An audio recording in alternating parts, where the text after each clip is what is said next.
know if we've talked since I actually became a fireman, like, or since I did my first shift. Mm-hmm. Yes, I heard that. All I've heard so far is that you put out a fire, which is very cool. That's all. I mean, that's all that's super necessary to hear. But let's hear the detailed story.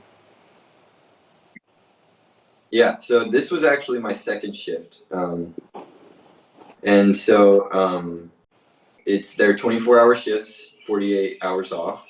So my first shift, dude, I have so much to update you on. It's so sick, but I'll just go through it. So my first shift, let me know if you can't hear me, by the way. But yeah, my first shift, I go in 7 o'clock.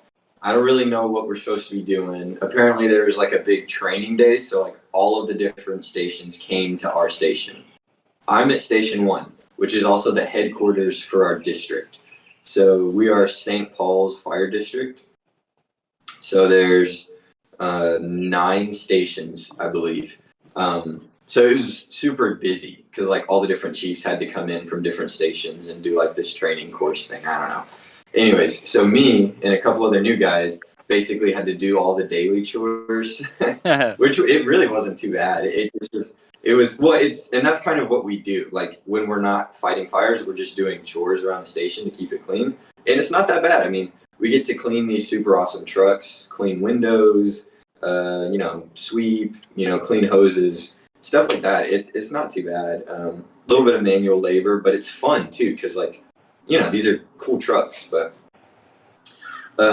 what a regular day kind of looks like is we go in and we relieve the shift from the night before. So we go in at 7, and then we immediately start doing like truck checkoffs. So in our Station 1, there's 6 trucks, and they each have their own checklist full of like gear, everything from like all the fluid levels to the gear to medical stuff, like everything. We have to make sure it's there or it's not, and then it's all accounted for, that way we're like fully ready for whatever we got to go out for. So that's the first thing we do in the morning. We get there, we do all our truck checkoffs, and then we kind of organize like who's going where, just because we've had a little bit of turnover in the staff. So like maybe I'm on this truck, maybe I'm on that truck, but yeah, that's when we get assigned. So yesterday I was in the Charlie seat, so that's like the 3rd seat in the truck. Our big like fire like engine. There's 4 seats: Alpha, Bravo, Charlie, and Delta. And I was in Charlie seat because we only had 3 people. So I would have been the 4th had there been anyone else, but I was the 3rd. Nice. But yeah, so that kind of yesterday was a relatively slow day. I mean, I went to a kindergarten, dressed up, and just let the kids like give me high fives, and we showed them the truck and stuff. That was super fun. Awesome. That's what it's all about. Yeah, no complaints there. They all have their little plastic fire hats on, Good. So that was a super. Yeah, very good. Got back to the station, did some chores, and then we'd done a workout. So the guys love to work out, which is super sick because it's part of our we need to be fit, healthy men, so that when we go into action, we're fit, healthy men. That's what we get paid for, which is sick. So we do get paid for an hour or so of weightlifting, which is just freaking baller. But yeah, so we did that, and then we ate and stuff, and I think if I remember right, we were finishing up dinner. So we had an early dinner, it was 4:30ish or something, and so, or maybe it was even 5. Honestly, I'm not sure. And so we were finishing up dinner. All the guys were pretty much done. They started, mopping and sweeping and stuff. And I was just doing some dishes. And so this is kind of how it goes. I'll run you through what it goes through. So there's this huge computer network, and the computers are in the truck and in the station. And then there's a radio system too. So anytime the dispatch gets an emergency call, they will call into all the stations. They just basically tap in turn the mic on, that kind of thing. And it goes over every station. So if there's an emergency call, every station hears it, but not every station goes. So like I was saying earlier, in our district, we have 9 stations. So it'll pop on the intercom, and each of those stations have their own like designated area that they kind of look after. So, you know, the big loudspeaker comes on over the whole station, and it's like, you know, medical call, this address, in this area, on the street, like, and then it'll say like station 3, or it'll say like 1401, 1403, 1406, something like that. So like a typical call will be like, you know, cardiac arrest, this street, 1403, engine 1403, or rescue 1403. So that would be station 3's either engine or rescue truck. And then they get dispatched out. So what usually happens is, you know, you hear that, you're kind of waiting, you don't hear any of your engines or trucks, and then you just go back to life, you're cleaning. But everybody freezes like a hound dog in a hunt. Like the whole radio comes on, and everybody's like sitting there just like waiting, like, okay, who's going? Because if it's us, we just full sprint, you know, we got to get to where we got to get to those trucks. But yeah, so what normally happens is we're at point, you know, we're just kind of waiting, standing there. I got like a sponge in my hand waiting, and it's just like, you know, 1406, you know, medical emergency. We're like, oh, okay, whatever, who cares? You know, some old person's, you know, needs new oxygen in there. You know, it's a relatively simple thing. They go, they help, that guy lives. It's pretty simple. But yeah, yesterday was my first fire call that I actually heard. So that was a whole fun experience for me. Like I'm sitting there, you know, scrubbing the plates, washing the dishes, and then the loudspeaker comes on, so I'm frozen, and I'm just thinking, okay, you know, some old person's having, you know, some medical emergency or something like that. But then it's like, structure fire, and instead of calling out one engine, they called out, I think 4. It was like 1401, 1403, 1406, you know, or engine 1401. And so I'm hearing like all of these, and I'm like, oh shoot, this is legit. This is a structure fire, and they need more than one station to respond. So then everybody's full sprint. You know, you drop what you're doing, you know, like put the dishes down, full sprint, you know, hop into the some guys throw their gear on and then hop in the truck, but I'm not very good at that yet. So my stuff's in the gear. Well, I mean, my gear's in the truck halfway. So like I jump in my boots, pulling out my pants, jump in the truck, put on my jacket, you know, got my helmet on, getting ready, and then we're hauling tail, man. But what's cool is he has his own like F450 like fire rescue truck, and so before we make it to the truck, he's already 80 miles an hour down the road. Like he's the first one there, because when he gets there, he can make the call on whether it's like, we need this, we need that, we need the other thing. So he's already there. And then our truck's, you know, hauling tail straight down the road, barreling towards this area. And I have no clue what to expect, because up until yesterday, my only other call was a medical call. And so it's just different vibes. But I'm like putting my gear on, getting my like, you know, face covering, all this stuff is getting on. And then I could smell the smoke, and it's like a whole different ball game at that point, because you're like driving down the street in this truck full of gear, and like I know where a lot of the stuff is, but it becomes very real. Like you see the smoke and you start smelling it, and you're like, oh, this is the big game. And so we're hauling down, and then we turn down this like dirt road, so it's like kind of a country road, and we're, you know, maneuvering down there. And the chief is parked kind of ahead of us. He's, you know, telling us like, you know, come on down. And then he yells stop. And we have to stop kind of abruptly, because there's a downed power line that's live and like arcing and on fire, which is pretty gnarly. So he didn't want us to be too close to that, especially when we're dragging hoses out.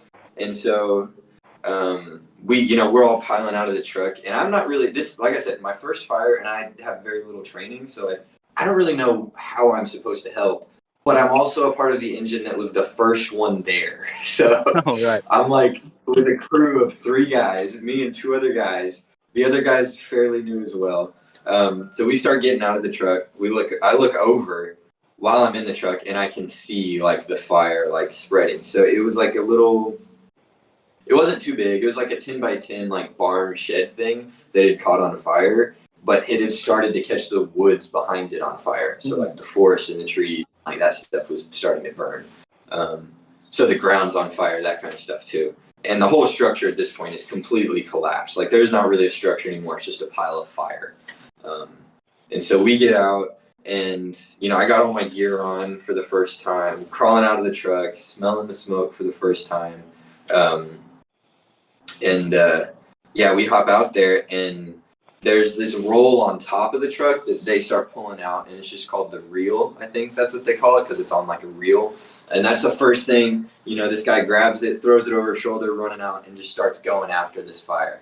And then the next thing, they wanted to pull out another hose system that we have that's like a little more powerful than just the reel. And so that's like all folded up on our truck. So my next job was just pulling all of that out, which is like so much heavy hosing. And then laying it all out straight as I can on the areas that's obviously not on fire so that water can go through it, and helping those guys out. And then at that point, all the other engines start showing up. So we have like all of these experienced guys coming in, but the fire's already starting to get a little more managed because we have some guys already, shooting at it with our big old water cannons. And then, so I got out there after I lay the hoses out. I'm like, what do you guys need? They hand me this giant, it's like a stick with a big rubber, mat on the end. And you basically just slap the fire on the ground and to put it out and, smother it. So I was doing some of that, putting out some of the fire on the ground. And then they handed me a fire rake, which we used to, pick things up so the guys can, spray underneath it to kind of extinguish everything. Mm-hmm. And then towards the end, as it was starting to actually go out and die down, we had a couple guys who went into the forest with hoses to try to make sure everything was saturated with water, covered, extinguished.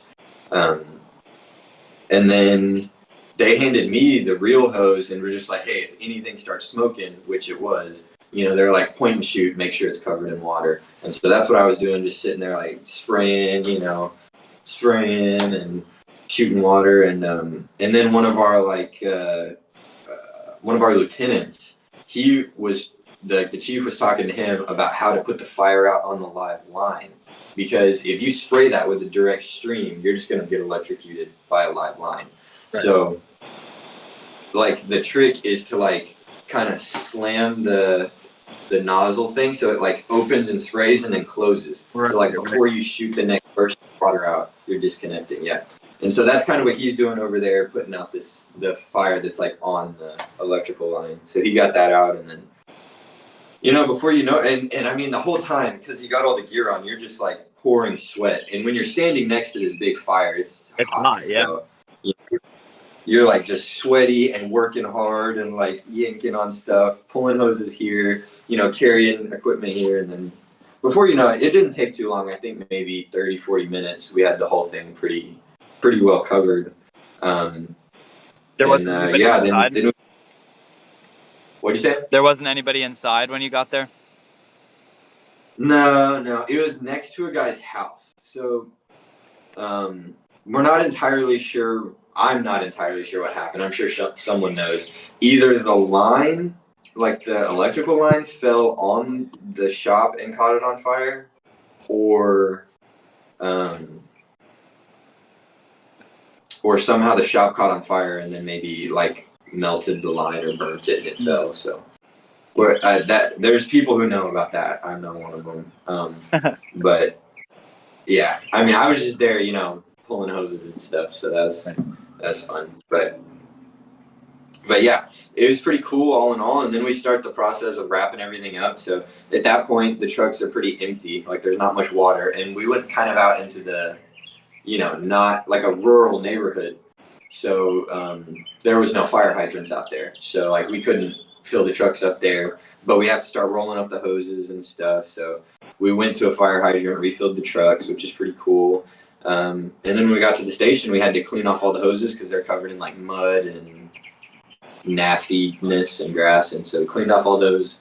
Then we hang them up to dry on this giant pulley system thing and park the trucks, and that's that. So I also got, it's pretty sick.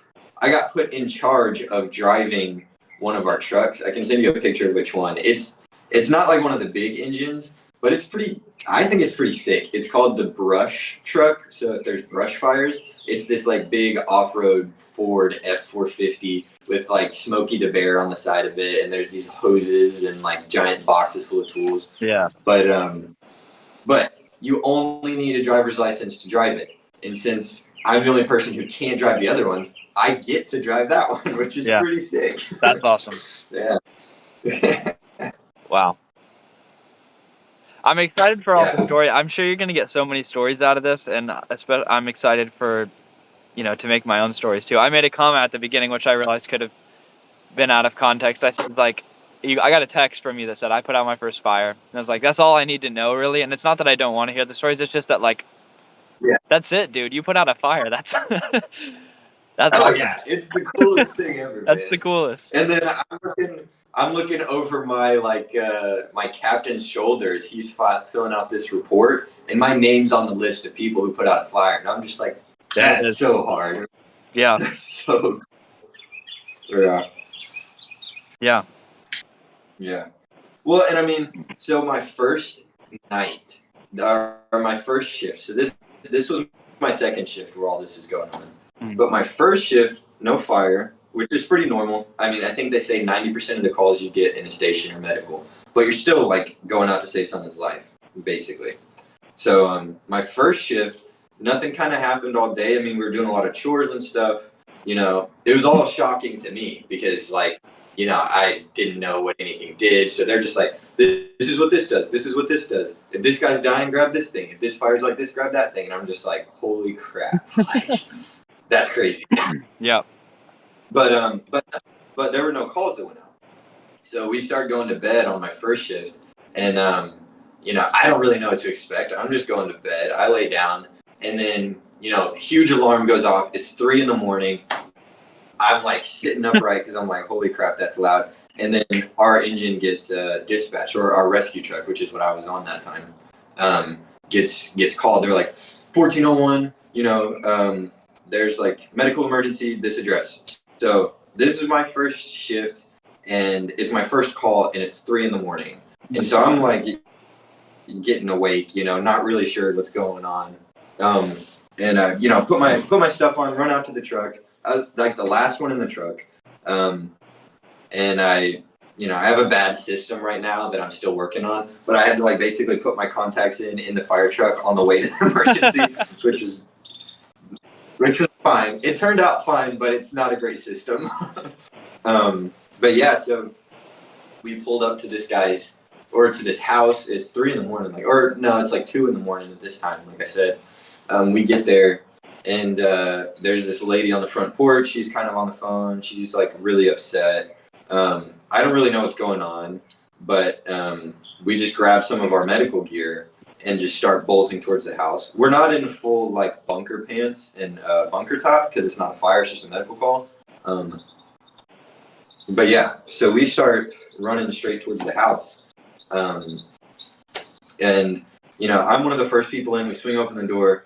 And it just smells like cigarettes and kind of like gross moldiness. It's just a dingy old house. And we walk in, and there's an older guy laying there, and he has the oxygen tank hooked up to him, but he's like gasping for breath, and he looks just about unconscious, like as close as you can look to dead, like eyes kind of rolled back, gasping for air, not moving at all because like there's no oxygen in his blood basically. Who knows how long he would have lasted if we'd not got there. But we get there, and then the guy who is the driver for our truck, like most experienced medical guy, gets there, starts assessing the situation, trying to talk to the wife and the guy. This is a really older couple, like maybe 70s, and they've been smokers forever. So it's, this guy's probably got really rough lungs anyway.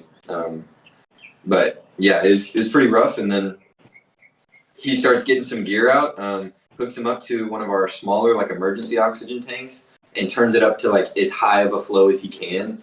And the guy's like burning through the tank like it's nothing, still gasping for air. And we have like a full mask on the guy, and still like gasping for air. just sucking the oxygen out of that tank. And so he sent me back to the truck to get the other oxygen tank. And so that was my job basically for that night, was just full sprint, go get the thing, come back. Right now they call me the gopher. I go for this and go for that, you know?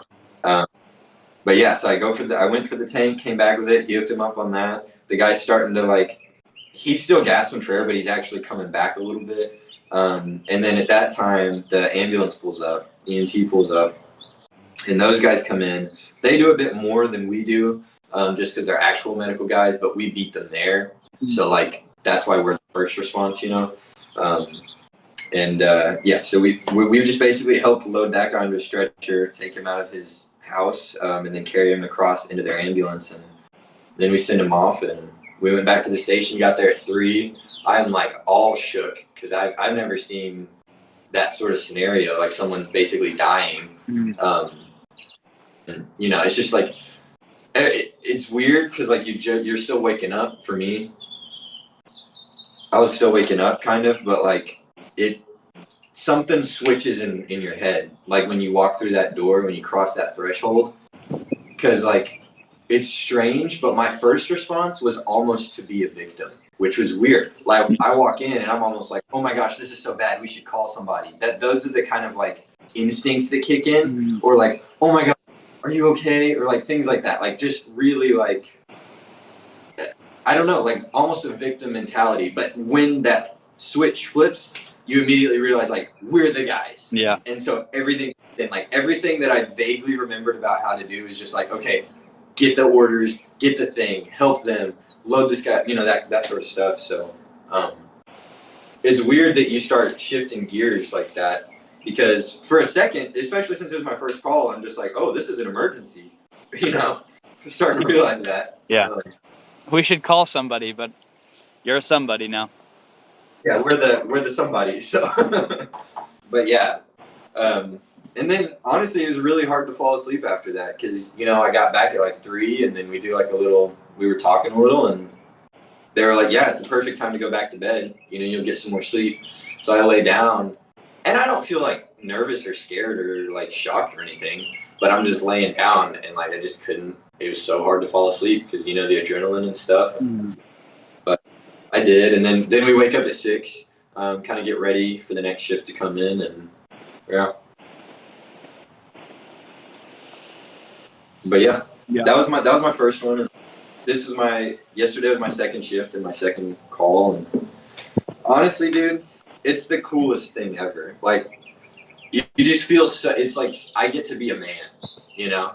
Like I sleep in a giant room full of men, which is pretty sick because they're just making, you know, dirty jokes and having a good old time. We love lifting, you know. We love eating. We love getting to do manly things. Like we put our hands and work on trucks and stuff, you know what I'm saying? Like we actually move the stuff, drive the stuff, handle the tools, handle the gear, you know, like, and it's just fun. Like that's what we're doing when we're not on a call. And then when we're on a call, like all the muscle that we build, like it's practical.